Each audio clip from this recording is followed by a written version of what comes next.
तो आज की वीडियो में है अडानी की कहानी। बाजार पर नजर रखने वाली सरकारी एजेंसियां आखिर कब तक रहेंगी खामोश। हालांकि अडानी मामले पर मोदी सरकार की चुप्पी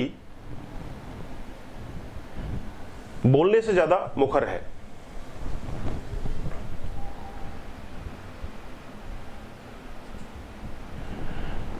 हिंडनबर्ग रिसर्च की रिपोर्ट के बाद अडानी के मामले को आप स्कैम, स्कैंडल, साजिश या कुछ भी कह सकते हैं। यह इस बात पर निर्भर करेगा कि आप किस तरफ हैं। बाजार ने तो अपना फैसला सुना दिया है, लेकिन सरकार और एजेंसियां कब तक इस पर बोलेंगी, कब तक इस पर अपना एक्शन देंगी, यह अभी भी देखने वाली बात है। कोई व्यक्ति अडानी हिंडनबर्ग एपिसोड को स्कैंडल, स्कैम, भारत के खिलाफ षड्यंत्र या ऐसा ही कुछ कह सकता है। कोई क्या कहेगा यह इस बात पर निर्भर करता है कि इस सरकार के बारे में उसकी क्या राय है, धारणा क्या है, और यह बात समझी भी जा सकती है। वैसे हमारे सामने जो सबूत हैं उस आधार पर कहें तो इससे जुड़े दो और पहलू हैं जिनसे कोई इनकार नहीं कर सकता है, या यूं कहें कि इनकार करना मुश्किल होगा। पहला है इस बात पर बाजार की प्रतिक्रिया, और दूसरी है भारत सरकार का इस पर कोई प्रतिक्रिया नहीं करना। प्रतिक्रिया नहीं करना भी एक तरह से बड़ी प्रतिक्रिया है। पहले बात प्रतिक्रिया करने की, यह हकीकत है कि उन लोगों के जिनके वास्तविक पैसे इस मामले में दांव पर लगे हुए हैं ने हिंडनबर्ग के पक्ष में वोट किया है। पाठकों को पता होना चाहिए कि भारत में म्यूचुअल फंडों में अडानी समूह को लेकर के बेरुखी ही रही है। शायद ही कोई म्यूचुअल फंड इसमें निवेश करना चाहता हो।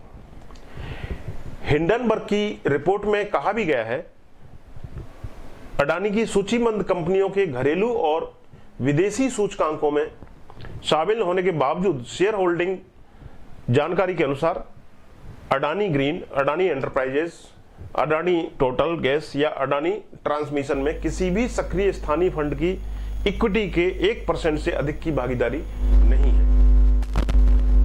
अब सवाल यह है कि ऐसा क्यों है। यह वाकई हैरान करने वाला है। दुनिया का दूसरा सबसे अमीर आदमी जो कभी था, एक ऐसा भारतीय जिसने सड़क से महलों तक की महान धीरूभाई अंबानी की यात्रा जैसी ही कहानी लिख डाली, ऐसे में भला आम भारतीयों ने अपना पैसा ऐसे व्यक्ति पर क्यों नहीं लगाया। दूसरा, उस व्यक्ति का व्यवसाय बुनियादी ढांचे में था, बंदरगाह, हवाई अड्डे, ऊर्जा, खनन आदि।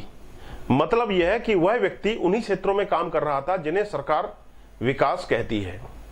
उसका व्यापार कोई हवा में नहीं था, जमीन पर वास्तविक संपत्तियां थीं।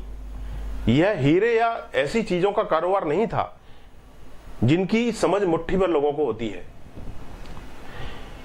इन सब के अलावा एक अहम बात और थी, अडानी हमारे प्रधानमंत्री के बेहद करीबी हैं और यह बात सभी जानते हैं। अब अडानी जिस मुकाम पर पहुंचे वह प्रधानमंत्री के कार्यकाल के दौरान ही हो सकता है। आप इस पर इस ओर हो या उस ओर, इस बात से इनकार नहीं कर पाएंगे कि एक मजबूत नेता के सुरक्षा घेरे ने इतना तो सुनिश्चित कर ही दिया था कि अडानी के व्यवसायों को उस तरह के उत्पीड़न का सामना नहीं करना पड़ेगा जो बाकी लोगों के लिए आम बात है। कुल मिलाकर यह मानते हुए कि उन्होंने अच्छा काम किया है, अडानी समूह को जीतने से कोई भी नहीं रोक सकता। अडानी समूह को जीतने से कोई नहीं रोक सकता था। अब बात आती है पहली के दूसरे पहलू की, यानी सरकार द्वारा प्रतिक्रिया नहीं करने की। सरकार से मेरा मतलब है सरकार, उसकी एजेंसियां, न्यायपालिका और नियामक प्रणाली, कहीं से कोई प्रतिक्रिया नहीं हुई। इस मामले में जो अकेली महत्वपूर्ण प्रतिक्रिया हुई वह बाजार से हुई। पैसे पर बिजली गिर गई। अडानी समेत कई व्यापारियों, सट्टेबाजों और दलालों के अत्यधिक राष्ट्रवादी समुदायों को हिंडनबर्ग रिपोर्ट में वह दिख गया जो प्रवर्तन निदेशालय, सीबीआई और अन्य एजेंसियों को नहीं दिख पाया। एक पल के लिए मान भी लें कि वे वास्तव में स्वतंत्र हैं, और उन्हें पीएमओ और अमित शाह द्वारा आदेश नहीं दिया जा रहा है, तब भी यदि कोई सरकार और अडानी के पक्ष में है, या इसे और स्पष्ट करते हुए यह कह दूं कि प्रधानमंत्री के पक्ष में है, तो वह कह सकता है कि उन्होंने कार्रवाई नहीं की, क्योंकि यहां कुछ ऐसा था ही नहीं। वह यह भी कह सकता है कि बाजार जरूरत से ज्यादा गलत तरीके से प्रतिक्रिया कर रहे हैं, और यह भी कि खुद अमेरिकी भी हिंडनबर्ग को नथिंग बर्गर कहकर खारिज कर रहे हैं। नथिंग बर्गर यानी नथिंग। अब इसमें कोई गलत बात नहीं है, क्योंकि यह एक राय है।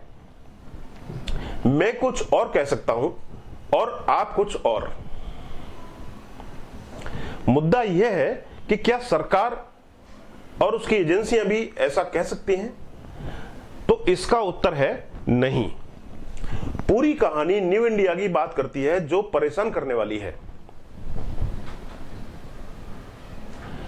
अडानी समूह की ओर से भारतीय झंडा लहराने वाले शख्स हैं ऑस्ट्रेलियाई सीएफओ।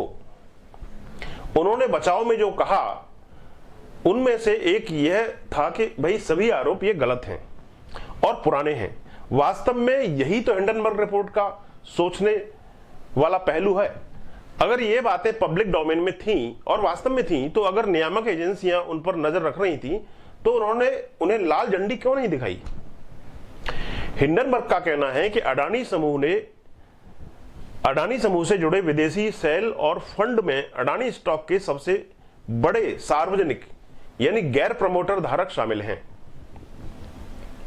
यह एक ऐसा विषय है जिसके कारण अडानी की कंपनियां डीलिस्ट की जा सकती हैं, क्योंकि सेबी, भारतीय प्रतिभूति और विनियम बोर्ड के नियम यही कहते हैं।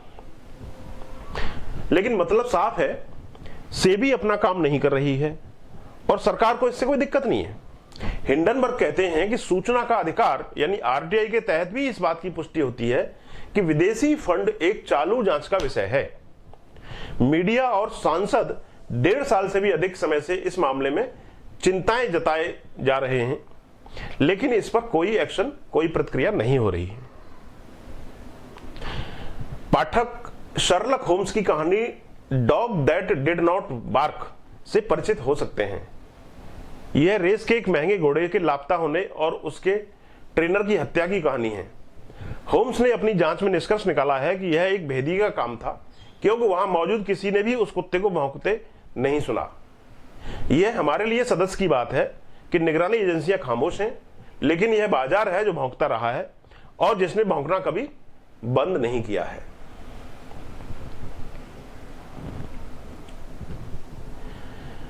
अब जब ऐसा ही होता रहेगा, तब तक यह अडानी नाम का सिरदर्द दूर नहीं होगा। कुछ ऐसी चीजें जरूर होती हैं जिन्हें सरकार दबा सकती है या जिन्हें कुचलने के लिए क्रूर बल का प्रयोग कर सकती है।